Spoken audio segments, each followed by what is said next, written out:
أعوذ بالله من الشيطان الرجيم. بسم الله الرحمن الرحيم. Assalamu alaikum wa rahmatullahi wa barakatuh.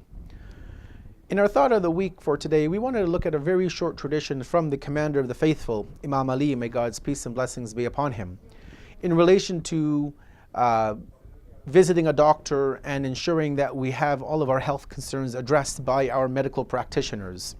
Now, without a doubt, we believe, strongly we believe, and this is a part of our faith and our part of our knowledge of Islam, that ultimately the cure lies with Allah. We go to a doctor and he or she will write a prescription.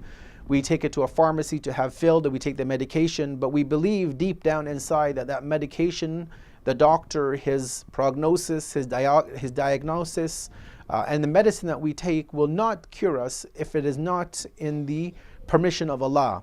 Meaning that if Allah does not permit, well, that medication will not help us. So what does the commander of the faithful say in these regards? He tells us the following: the one who withholds his sickness from the doctor has been disloyal to his body. From this very short tradition from the commander of the faithful, we understand that when a person is sick, it's not enough to simply say, I'm going to go and read the Quran, I'm going to read a supplication and Allah will cure me. Obviously, we again mention and we repeat the fact that yes, the cure comes from Allah. The medicine comes from the medical practitioner, but the ultimate cure, the relief of our illness, of our hurt, of our whatever it is that we have, will come from Allah. But here the commander of the faithful shows us, and we have many other traditions like this which tell us the fact that this body that we have is a sacred trust from Allah. Our eyes, the power of sight; our ears, the power of hearing that we have.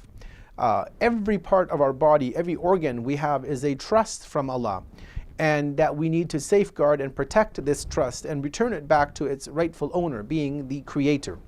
And so therefore the commander of the faithful tells us that if we ever have a sickness, something as simple as a flu or the cold, or something as great maybe as cancer or anything in between, that when we go to the doctor, we need to ensure that we don't hide these. Sometimes people are scared to go to the doctor because they don't want, blood to be taken from them. They don't want to feel the pain of a needle. They're worried about if they have to go for an operation.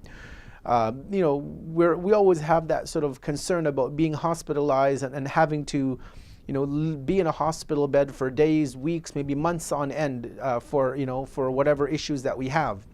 And so sometimes people may tend to not want to go and see their doctor, or maybe not tell their doctor all of their health concerns. Commander of the faithful shows us in this tradition clearly that this is actually being disloyal to our body, being not preserving the trust that Allah has given us.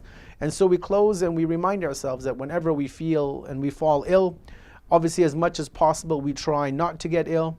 But if we do that, we need to seek out professional help, professional assistance, and to ensure that we don't hide any of these ailments from our doctor, because this will do nothing except for harm us, both in this world and also in the life to come. Wassalamu alaikum wa rahmatullahi wa barakatuh.